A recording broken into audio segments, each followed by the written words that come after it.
Kamu dari mana? Kamu bukan Kristen kan? Bukan. Oke.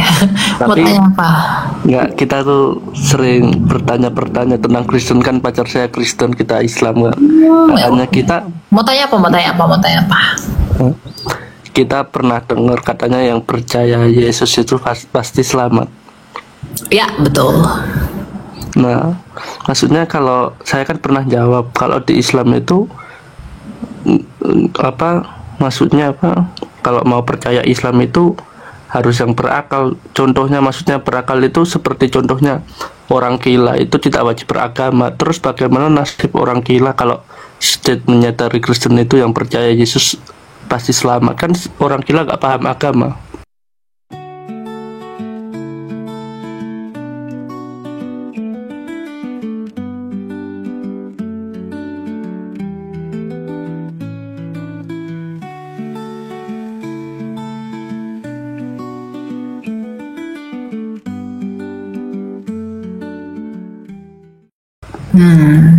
Ada jawabannya kok, Roma 2 ayat 11 sampai 16, hati nurani. Orang gila itu punya hati nurani loh. Mereka punya standar dalam hati nurani mereka yang menentukan tindakan mereka. Orang gila itu ketika ngorek-ngorek sampah, mereka pikir itu perbuatan baik. Dan ketika mereka melakukan itu, Kristus akan membenarkan mereka oleh karena tindakan itu. Orang gila mungkin akan berpikir, mohon maaf, tidak berpakaian di depan umum itu nggak dosa. Maka Tuhan nggak akan menghukum mereka karena itu hati nurani mereka. Itulah kekristenan itu. Yang tidak dengar Yesus, yang belum sempat mendengarkan Yesus, akan dihakimi menurut hati nurani. Itu loh, brother. Keselamatan ada pada mereka yang percaya kepada Yesus. Tetapi keadilan ada bagi mereka yang belum pernah mendengarkan kisah tentang Yesus. Jadi nggak ada sisi di mana Tuhan itu bisa dipersalahkan. Nggak ada di mana side Allah itu bisa dipersalahkan, tuh nggak ada. Karena manusia punya hati nurani yang adalah patokannya dia dalam melakukan tindakannya, gitu loh. Makanya kita kan sempat mikirkan, maksudnya percaya berarti kan ya mengenal Yesus kan. Contohnya kayak orang gila, anak yang masih bayi, kayak umur 3 tahun 4 tahun kan nggak tahu Orang anak Yesus bayi kalau mati itu pasti ke surga. kan belum percaya Yesus ya. Ya dia belum percaya, tetapi dia juga belum melakukan dosa. Meskipun dia punya natur dosa, tetapi dia belum melakukan perbuatan dosa. Terus dengan itu apa dosa waris katanya kan. Gini, kamu harus tahu, keselamatan itu hanya bagi mereka yang percaya kepada Yesus. Itu bagi yang mendengarkan Yesus, mendengarkan Injil. Kalau yang belum mendengarkan Injil itu nggak berlaku. Itu berlakunya hukum hati nurani. Paham ya? Jadi nggak ada bayi itu kan nggak percaya Yesus nggak diselamatkan. Percaya itu kan tindakan dari apa yang didengarkan. Kamu percaya nggak saya cakep? Karena kamu melihat saya. Kamu percaya nggak sama Yesus? Karena kamu mendengarkan dia. Kamu dengarkan dulu, kamu percaya itu tidak percaya. Jadi kamu harus bedakan. Kan kamu tadi katakan berakal. Oke. Ya kan?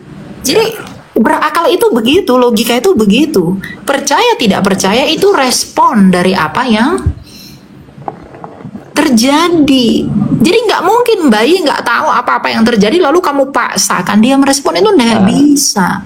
Nah itu soalnya kita pernah tanya kan di gereja, ya temen sih, mungkin dibilang temen sih karena kenal kan orang Kristen, kita tanya, dia jawabnya ya nggak tahu, itu urusan Tuhan, cuman gitu, nggak bisa jelasin kayak ya gini cuman bilangnya nggak tahu kayak gitu.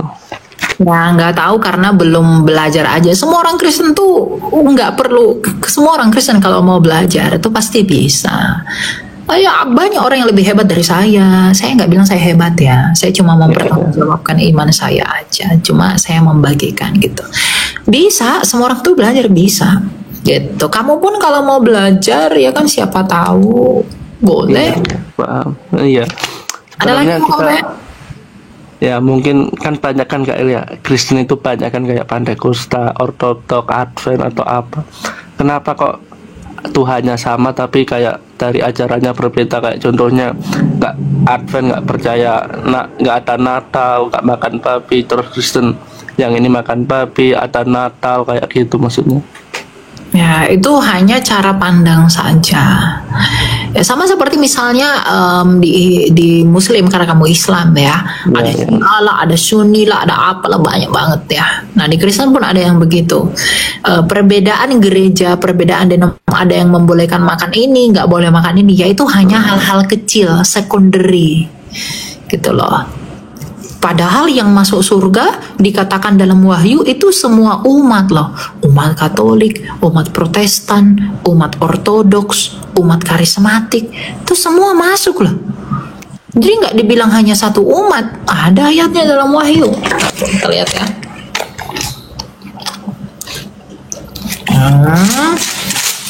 Soalnya kan pacar saya Kristen ya. Kita juga pernah masuk gereja ya, kayak wah gereja tuh kayak gini terus kita tanya, maksudnya pengen tanya yang lebih tahu ilmunya, yang bisa menjawab gitu toh. Betul. Nah, dalam Wahyu 7 ayat 9 dikatakan, setelah itu aku melihat sesungguhnya suatu kumpulan besar orang yang banyak yang tidak dapat dihitung jumlahnya, dari segala bangsa, suku, umat, dan bahasa, berdiri di hadapan tahta dan di hadapan Anak Domba. Jadi memang yang termeterai adalah yang memberikan dirinya sama Kristus. Mau dia Katolik, mau dia Protestan, mau dia Ortodoks, mau dia apa kek, terserah. Karena Yesus yang menyelamatkan, bukan benderanya. Gitu. Ya? Ya, siap. Lu apa lagi mau kamu tanya? Kalau soal tanya, sebenarnya kita juga dikasih Alkitab sama orang gereja, kita juga baca-baca gitu kan. Oh, bagus. Yang namanya kalau gitu ya kamu sering-sering banget. Kita mau cerita-cerita juga, sharing. Maksudnya kita sebagai orang Islam pertama kali masuk gereja itu ya kayak kaget ada nama Allah, terus di sini kejadian Allah, benar-benar kaget itu, kayak maksudnya apa sih ini kok ada Allah atau Yesus? Nah, nama Allah itu kan orang Kristen duluan yang pakai, brother. Iya, kita masih belum tahu itu, cuman maksudnya yang namanya pertama kali itu kayak kaget. Pasti kaget, karena pasti. Kaget itu respon dari ketidaktahuan. Saya nggak tahu kamu di situ, saya kaget. Saya nggak tahu kamu di balik pintu, saya kaget, ya gitu kan? Karena kamu belum tahu, makanya kamu kaget gitu. Mengenai Allah, kita pas membaca di mana itu layar kan. Allah Tuhan Allah, kita kayak respon apa sih sebenarnya? Ya, kata Allah memang orang Kristen pakai, karena sebelum kelahiran Islam orang Kristen udah pakai kata Allah gitu. Di abad kelima ada prasastinya. Iya, kita cuman cerita, maksudnya kalau orang Islam lihat itu pasti kaget kan, maksudnya kalau orang Islam kan taunya Yesus saja, maksudnya kayak kita taunya cuma Yesus, pas lihat Allah ya kaget. Nama Yesus, puji-pujian, nyanyi-nyanyi itu kan masih gereja, ada nama ini. Tapi dari Tritunggal itu kayak Bapa, Yesus, Roh Kudus itu maksudnya Tuhannya yang itu tuh, maksudnya Tuhannya seperti apa sih, maksudnya kayak Bapak Tuhan, sekarang saya tanya sama kamu. Yang manusia itu tubuhmu, firmanmu atau pikiranmu atau rohmu? Tubuh. Oh, berarti kalau tanpa roh kamu manusia? Tanpa roh. Bisa nggak kamu hidup tanpa roh? Nggak bisa kan? Loh, berarti nggak manusia dong. Kalau hanya tubuhmu kamu mayat. Bisa nggak ada nggak manusia tanpa firman, tanpa roh? Iya. Nggak ada kan? Berarti kalau tubuhmu adalah tubuh manusia, firmanmu adalah pikiran manusia, nggak mungkin kucing. Rohmu adalah roh manusia. Tapi apakah ada 3 manusia? Tidak. Hanya ada satu kan? Ya. Allah itu pun begitu. Ada Allah Bapa yang adalah al-wujudnya Allah yang esa.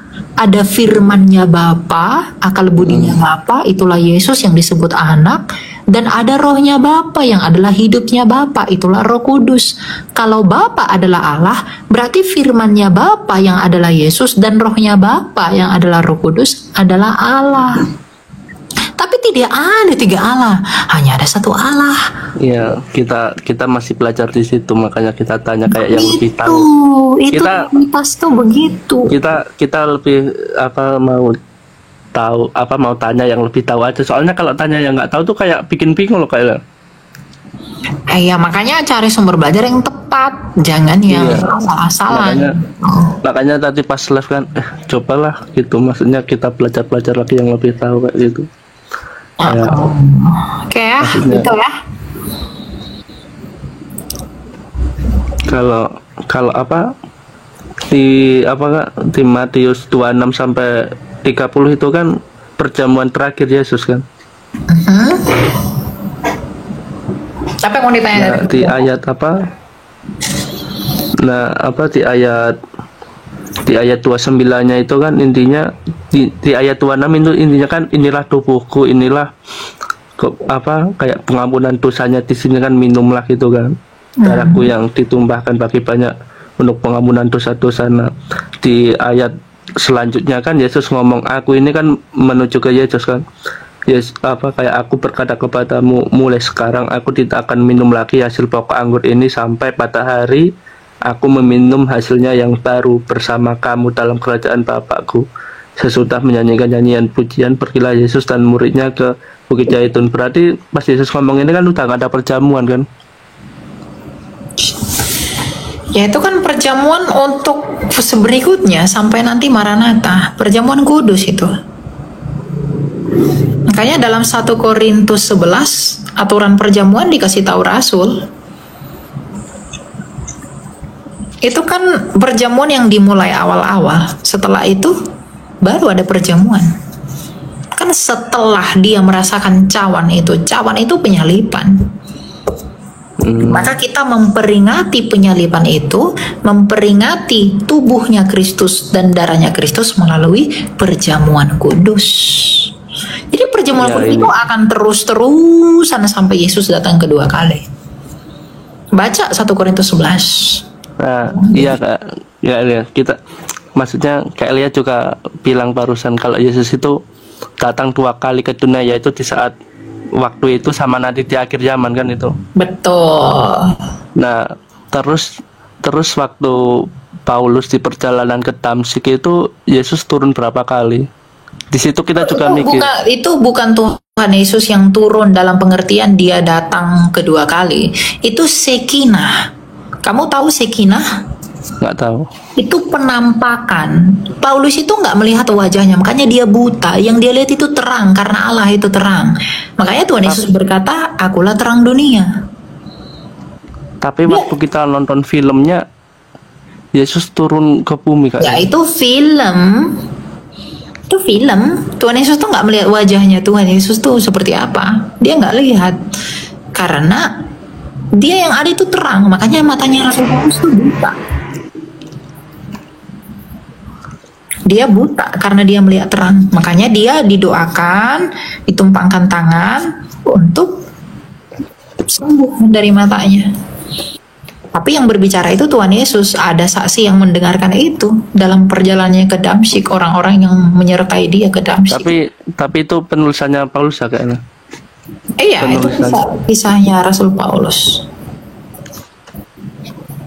Ada saksinya loh itu. Itu bukan karangan Rasul Paulus loh. Iya. Ya, ada ada saksinya.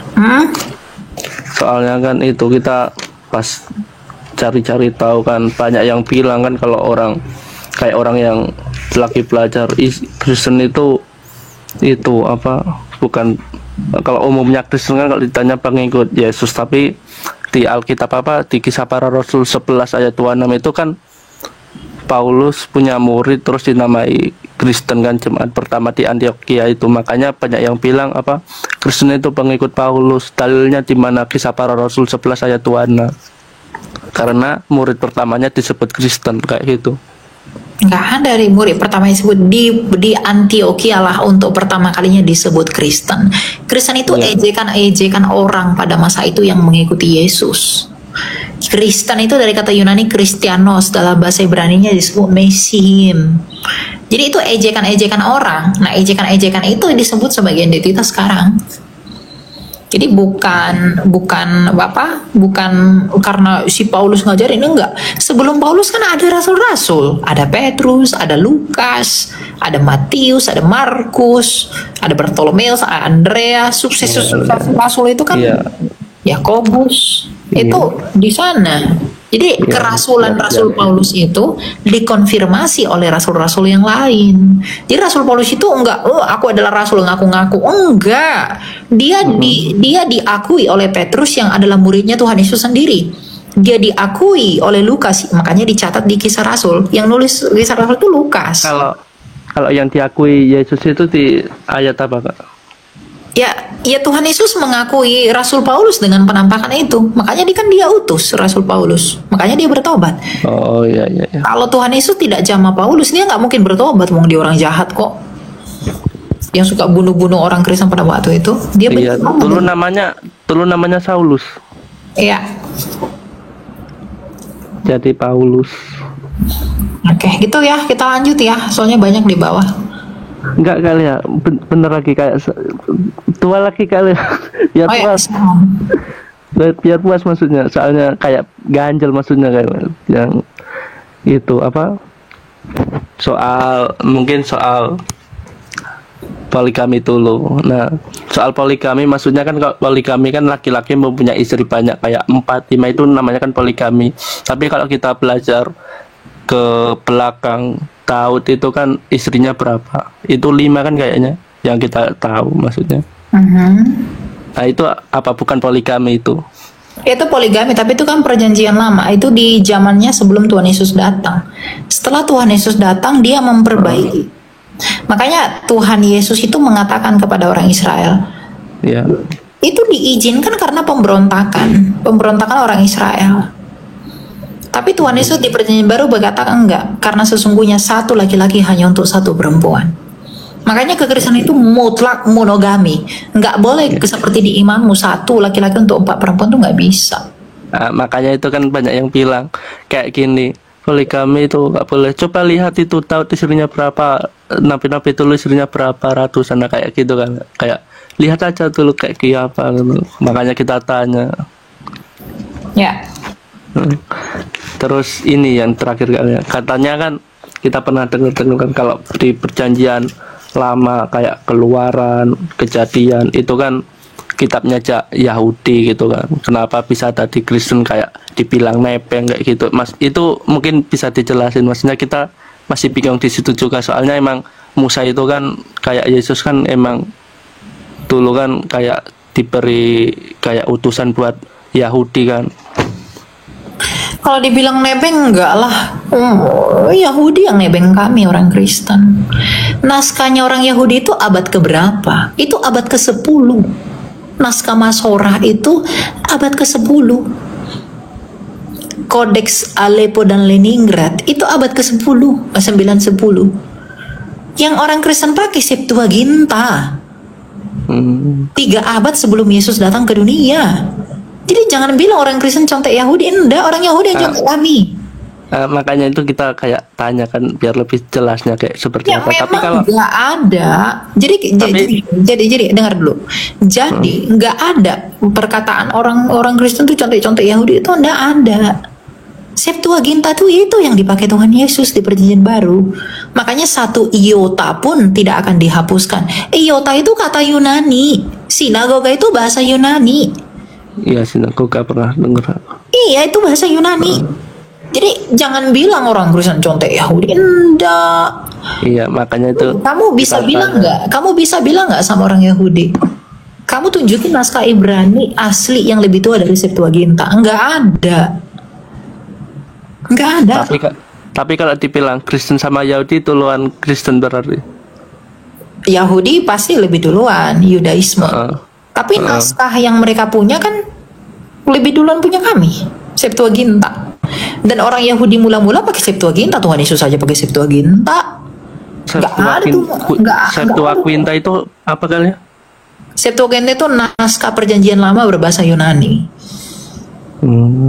Orang Yahudi nggak punya bahasa Ibrani yang lebih tua dari Septuaginta tuh mereka nggak punya. Jadi jangan bilang lah orang Kristen contek. Kanon kami udah selesai di abad ketiga. Alkitab itu udah selesai di abad ketiga, perjanjian lama, perjanjian baru.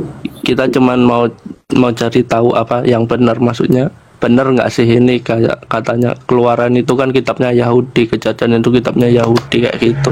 Makanya kita tanya yang benar seperti apa. Oh enggak. Kami orang Kristen duluan yang mengkanonkan itu. Kitabnya orang Yahudi belum ada di zamannya abad ketiga. Kitabnya orang Yahudi penuh tanah seperti sekarang tuh belum ada yang berbahasa Ibrani ya. Yang ada bahasa Yunani. Dan waktu itu ketika bahasa Yunani itu ada, itu dikanonkan gereja. Digabungkan dengan perjanjian baru, tulisan Rasul di Kartago. Iya. Tapi seandainya Kak Elia hidup di zaman Nabi Adam, Abraham, itu Kak Elia misalnya hidup di zaman Adam, kayak bertetangga dengan Adam, menjadi umatnya Abraham, itu kan belum ada Yesus kan. Nah, itu berdoa ke siapa? Kayak ibadah, berdoa itu. Siapa bilang Yesus belum ada di zaman Abraham? Yang memberkati Abraham itu Yesus loh.